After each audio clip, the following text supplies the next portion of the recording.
అందరికీ నమస్కారం. స్వర్గయ్య చలపతిరావు గారు నా చిత్రం ఫస్ట్ రోజు నుంచి చివరి వరకు నటించారు. ప్రతిరోజు షూటింగ్ ఉన్నా లేకపోయినా ఆయన వచ్చే సెట్లో మాకు ఒక కొండంత ఎసెట్గా ఉన్నారు. ఆ మహానుభావుడు లేకపోయినా మన మధ్య ఇప్పుడు స్వర్గంలో ఉన్నారు.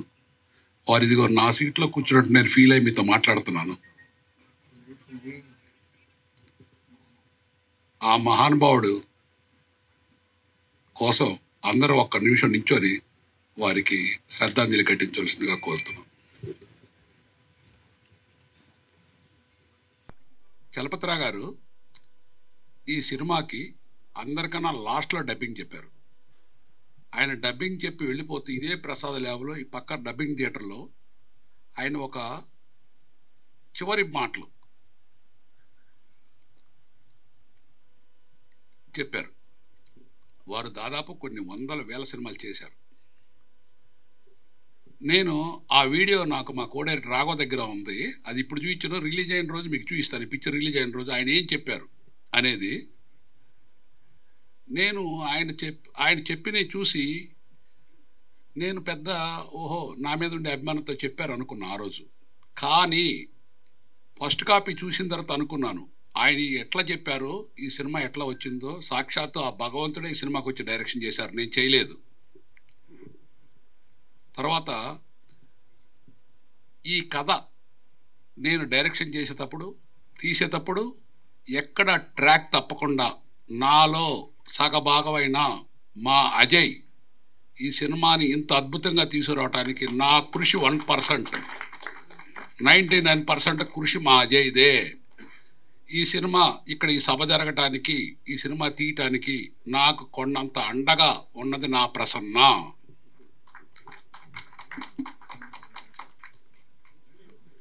ఈ చిత్రంలో హీరోలు ఎవ్వరూ లేరు, కానీ తెర వెనక మాత్రం పెద్ద పెద్ద హీరోలు ఉన్నారు. ఒకళ్ళు cameraman, 2 art director, 3 fight master, 4 graphics చేశారు. వారు దాదాపు 3 ఇయర్స్ చేశారు ఈ సినిమా గ్రాఫిక్స్. మీరు ఇప్పుడు చూసిన మ్యూజిక్ డైరెక్టర్ సాబు వర్గీస్ చాలా చాలా బాగా చేశారు. ఆయన కొద్ది రోజుల్లోనే ఈ సినిమా రిలీజ్ అయిన తర్వాత ఆయన ఏ స్థాయికి వెళ్తారో మీరు కూడా చూస్తారు. ఈ సినిమాలో మొత్తం అయిన తర్వాత మీరు ఇప్పుడు ట్రైలర్ చూసింది ఓన్లీ 5%. పిక్చర్ మాత్రం నిజంగా ఇది రికార్డు బ్రేక్ అవుద్ది. ట్రాఫిక్ ఆగిపోయి ఈ సినిమాకి టికెట్లు కొన్ని చూసే రోజు వచ్చింది, మొదటి రోజు ఫస్ట్ షో నుంచి. నేను నా ఏజ్ 5వ సంవత్సరం నుంచి నేను తెనాల్లో మార్కెట్ రోడ్లో పుల్లలు కొట్టుకొని బతికాను. ఒక వెంకటేశ్వర స్వామి గుడి ఉంటుంది మా ఇంటి దగ్గరలో, దానికి పొంగల్ చేయడానికి తీసుకెళ్తారు. పుల్లలు కొట్టి కట్ట 10 పైసలకి అమ్మేవాడిని. ఆ స్టేజ్ నుంచి వాళ్ళకి ఈ స్టేజీకి రావడానికి నాకు ప్రతి క్షణం ఇన్స్పిరేషన్ సినిమా ఫీల్డ్. మా ఇంటి పక్కన తెనాల్లో KT talkies, Venkateswara talkies, Satyanarayana talkies, Swarajya talkies 4 థియేటర్లు మా ఇంటికి చుట్టూ ఉండేది. నేను ప్రతిరోజు కష్టపడి పుల్లలో అమ్మితే 10 రూపాయలు వస్తే అందులో 5 రూపాయలు ఖర్చు పెట్టి నేను నా స్నేహితులు ఆ సినిమాల్లో చూసేవాళ్ళం. ప్రతి సినిమా కథానాయకుడి దగ్గర నుంచి కృష్ణరాజు గారిది అమరదీపం, సీతారాములు, నాయసరారు, దేవదాసు, అడవిరాముడు, వేటగాడు, ఎన్టీ రామారావు గారి ఇన్స్పిరేషన్తో నాకు సినిమా ఫీల్డ్కి నేను చాలా దగ్గర అయ్యాను. నా శ్వాస ఊపిరి ప్రతిదీ సినిమా ఫీల్డ్ అంటే నాకు ఇష్టం.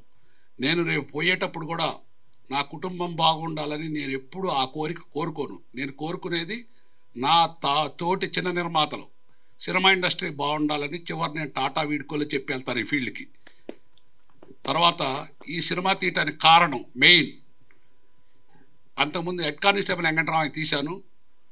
అది థియేటర్స్లో పెద్దగా సంక్రాంతి రిలీజ్ చేశాను. మెగా సినిమాలు ఉండేది, పెద్ద థియేటర్లు దొరకలేదు. ఆడిన చోట హౌస్ఫుల్స్ వారాన్ని విజయవాడ కొన్ని చోట్ల.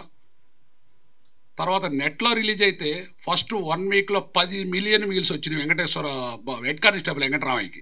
ఇది ఇప్పుడు అది పే చారలకు వెళ్ళి 20 crores కలెక్ట్ చేసింది ఆ పిక్చర్ హెడ్ కానిస్టేబుల్ వెంకటరామయ్య, మీరు చూసుకోండి. తర్వాత ఇది సెకండ్ పిక్చర్.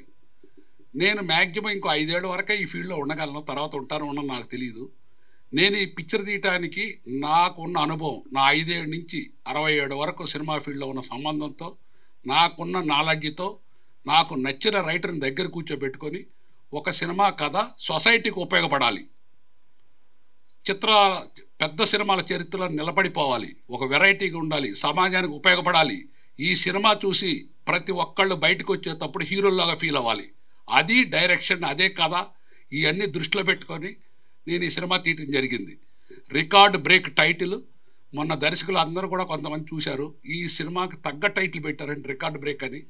ఇది ఖచ్చితంగా రికార్డ్ బ్రేక్ కాబోయే cinema.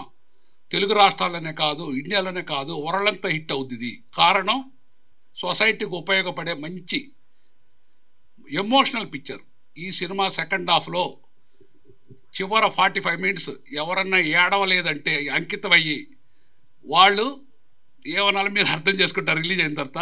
But this film creates wonders wonders wonders. తెలుగులే కాదు, అన్ని భాషల్లో కూడా చేస్తాయి. ఇది అట్లా తయారైంది ఈ పిక్చరు. నేను ఫస్టే చెప్పాను, ఇది నేను చేయలేదు, సాక్షాత్ ఆ భగవంతుడే డైరెక్షన్ చేసి తీశాడు. మీకు కూడా ఈ పిక్చర్ మీరు ఇప్పుడు ట్రైలర్ చూసింది 5% అని చెప్పాను.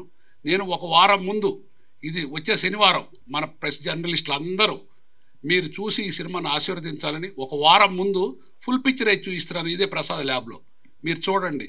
ఈ పిక్చర్ చూసిన తర్వాత సెకండ్ హాఫ్లో బయటకు వచ్చేటప్పుడు మీరే చెప్తారు, ఏం చెప్తారో రాసి పెట్టుకోండి, నేను ఇవాళ చెబుతున్నాను. బట్ నాకు కావాల్సింది ఏంటంటే మీ అందరి కోఆపరేషన్. ఈ పిక్చర్ జనంలోకి తీసుకెళ్తే చాలు. ప్రజలు దీన్ని ఇంత చిన్న సినిమాని ఎంత పెద్ద హిట్ చేస్తారో రేపు జరగబోయే రోజుల్లో తెలుసుద్ది. అంతకుమించి నేనేం చెప్పను. తర్వాత ఈ సినిమాకి సంబంధించి ప్రతిరోజు కూడా ఒక పండగలాగా షూటింగ్ చేశాము. అది అందరూ చేస్తారు, అందరితో పాటు నేనే. నా ఆర్టిస్టులు అందరూ కూడా, ఈవెన్ ప్రొడక్షన్ బాయ్ దగ్గర నుంచి, హీరో దగ్గర నుంచి, హీరోయిన్ దగ్గర నుంచి, ఈ సినిమాలో ఇద్దరే మనకు తెలుగులో తెలిసిన వాళ్ళు ఉన్నారు. ఒకళ్ళు చలపతిరావు గారు, రెండు సత్యకృష్ణ గారు. చలపతిరావు గారు లేరు, లేకపోయినా ఐశ్వర్యతో ఉంటుంది. సత్యకృష్ణ గారు ఆవిడ చాలా సినిమాలు చేశారు. ఈ పిక్చర్లో ఒక ఇన్స్పిరేషన్ రోల్ ఇచ్చారు. నాకు తెలిసి ఆ ఆర్టిస్ట్కి జన్మ ధన్యం, అమ్మాయి ఆ క్యారెక్టర్ చేసిన దానికి. తర్వాత ఇద్దరు హీరోలు, రగ్ద తల్లిగా చేసింది అజయ్ చెప్పాడు, మీరే చూస్తారు అమ్మాయి తల్లిగా ఎట్లా ఉంటుందో. ఆ అమ్మాయి ఎంత న్యాయం చేసిందో, ఆ అమ్మాయి క్యారెక్టర్ ఎక్కడికో వెళ్ళిపోతుంది పిక్చర్లో, అంత బాగా చేసింది. అన్నిటికీ మించి యాజ్ ఏ డైరెక్టర్ ఆడియన్గా నేను చెప్పేది, ఒక ఎదురు సీట్లో కూర్చొని ఒక ఆడియన్గా సినిమా చూస్తే ఏం చెబుతారో ఆ ఉద్దేశం చెబుతున్నాను. ఇది చరిత్రలో నిలిచిపోయే ఒక గొప్ప సినిమా అవుతుంది. Thank you.